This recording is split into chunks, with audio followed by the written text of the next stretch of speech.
Senator Daniel Patrick Moynihan of New York. He talked about wealth creation for lower income workers, and that's what it's all about. Let me turn to our next panelist here. You know, the younger Americans have been relegated to the fringe of this debate until now. And quite frankly, I'm so proud of these folks that are here and represented by Patrick Wetherille, but also Patrick is a co-founder, along with Jonathan Swanson, of what we refer to shorthand as the 4S, Student Saving Social Security. Along with Patrick, Joe Jensen, their executive director, Ryan Lynch, and others, they've got this program off to a great start. And Patrick, I can't wait to hear more about it because, you know, I've been in the trenches, lo these many years, 40-some now, and who's counting, 45, I guess, here in the nation's capital. And until you get the young folks involved in this issue, and I know everybody always says, well, only seniors go out and vote en masse. Well, that's true. But these young folks, I'm happy to tell you, they've picked up the baton. We're passing it along to the younger generations. And Patrick Wetherille is, as co-founder, I just mentioned, and the chairman now of Students for Saving Social Security and Secure Our Future. Patrick is currently a candidate for his Master's of Public Policy at Georgetown here in the nation's capital.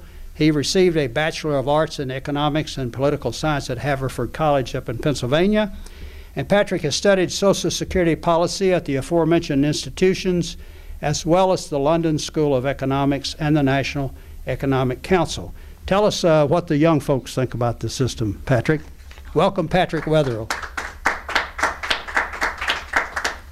Well, thanks, Jim, for that introduction. And thank you for putting this on event. Thanks to the whole 60 Plus organization.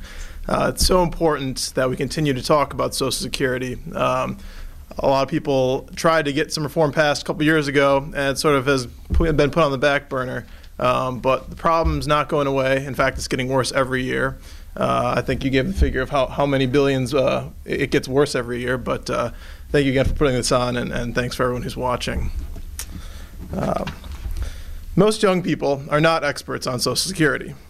I would guess that many of my fellow students probably don't know how benefits are calculated under the current system, or how a change in the normal retirement age would affect their benefits. But we as a generation do know a few important things about Social Security. First, we know that people who are retired or who are close to retirement need to be protected under the current system. Of all living American generations, our grandparents have sacrificed more than any other for the sake of our nation, and we owe it to them to guarantee that the promises made to them by Social Security are held true. It is vital that nothing happens to their benefits and that they remain 100% protected from any changes to the system. Second, we know that our generation in particular is on track to foot the enormous bill of a retirement system that is unable to keep up with our dynamic and diverse population. Social Security, as it stands now, is a pyramid scheme in which younger Americans pay for the retirement of older Americans under the promise that workers even younger than us are going to pay for us when we retire. While this worked great in 1950, when we had 16 workers supporting every one retiree, it's not such a great deal for our generation. We're only going to have 2 workers supporting each one of us in retirement. That also means that we will pay 5 times as much in Social Security taxes over our working careers than people did in 1950. And that means that our kids are actually going to pay 8 times that amount when over their working careers. Our generation will have to deal with Social Security as the bottom of the pyramid starts to fall out from under us. While we want to keep our promises on Social Security, we are mindful of the heavy burden our generation faces that no generation before us has had to shoulder. Third, we know that the current system will fail us by the time we reach retirement. However you slice and dice the numbers, it is indisputable that Social Security will not be able to pay my generation back what it promises. The average college graduate is going to pay somewhere in the ballpark of $500,000 in Social Security taxes over his or her working career. Many young people tend to write off Social Security as something they know they must pay, but something that they're not really counting on in retirement. But when you actually sit down and calculate that you're going to pay $500,000 into the system that you have no faith in, well, that's quite a lot of money to simply send into a government black hole. The young people I talk to know that Social Security, while not the sole source of their retirement savings, is a very important piece of the puzzle. And as an important piece, it should at least promise back everything that we put into it. Fourth, we know that personal accounts, while not a panacea to all of Social Security's problems, offers us a better deal on our money than the current pyramid or pay-as-you-go system. Right now, we can pay into Social Security over our whole working lives. Remember, that amounts to $500,000 about, and not see a single cent back of our money. One of the big problems with Social Security is that we have no legal rights to our Social Security benefits. The Supreme Court has affirmed in Fleming v. Nestor that Americans have no ownership over their Social Security benefits. And if Congress in, say, 40 years' time wants to cut our promised benefits, they can do it.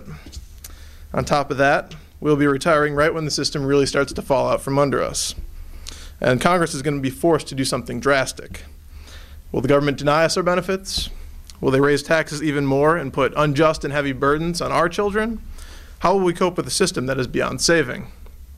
With personal accounts, our generation would break precedent and pay for our own retirement.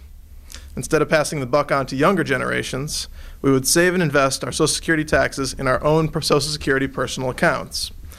We would take all the steps necessary to ensure that our parents and grandparents get what's promised to them.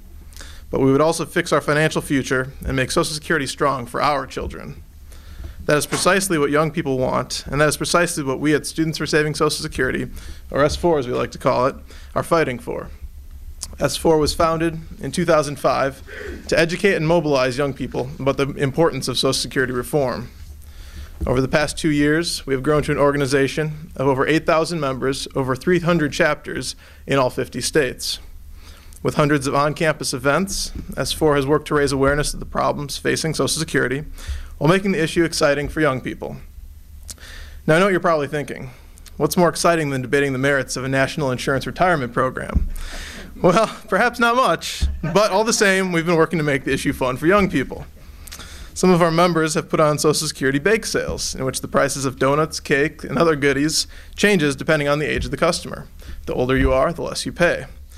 We have also worked to arrange speaking events for college students with people who have dealt with Social Security reform firsthand, including former Congressman and Democrat Tim Penny from Minnesota, and current Republican Senator Jim DeMint from South Carolina.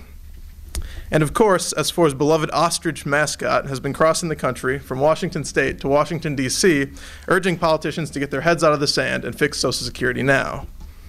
We've also started to focus our efforts on the 2008 presidential elections. Through Secure Our Future, S4's 501c4 counterpart, we have begun a new and exciting campaign to engage presidential candidates from both sides of the aisle on Social Security and their ideas about fixing it. With a new focus on early primary states, we have sent our activists to debates and town halls to ask the candidates directly what they would do to fix Social Security. On the Republican side, we have put Mitt Romney, John McCain, and Rudy Giuliani all on record as being in favor of personal accounts. We have discussed the issue in depth with Senator Sam Brownback, a staunch personal account supporter, and have even partnered with him on an event to educate people about the problems facing Social Security. On the Democrat side, we have spoken about the issue with both Clinton and Obama campaigns. While we have not been able to get these particular candidates on record, we hope they will soon step up to the plate and offer some ideas to fix Social Security. We have talked directly to Dennis Kucinich, Bill Richardson, Christopher Dodd, and Mike Gravel. We've put both Bill Richardson and Mike Gravel on record saying that we need to stop Congress from raiding the Social Security Trust Fund. We've also put Dennis Kucinich on record as being vehemently opposed to personal accounts. We've put Christopher Dodd on record as saying that we need to focus our efforts on promoting savings outside of Social Security. Altogether, we've dug below the surface to get a glimpse of what these candidates would do as president to fix Social Security. We believe that whatever you think about personal accounts, it is critical that we address Social Security's problems now and not wait until the system is truly broken before we try to fix it. We will continue to ask the candidates the difficult questions all the way up to November 2008. And we encourage anyone who cares about the future of Social Security to join our efforts or see the work we've done at secureourfuture.org/election08. While we have accomplished a lot so far, there's still work to be done, and we will not rest until we get Social Security fixed for our generation and for generations to come. We will also work hard to continue pressing the candidates on this critical policy issue, and we hope they will make good on the promises they make to us now. Social Security is too important to put off into the future. With the help of ordinary citizens, and young people in particular, we have the power to demand the changes needed so our generation doesn't get stuck with the bill. Please join our efforts at www.secureourfuture.org. There, you can read up on the issue and get involved in our efforts to fix the system. Only through grassroots action can we force our elected officials to take this issue seriously and do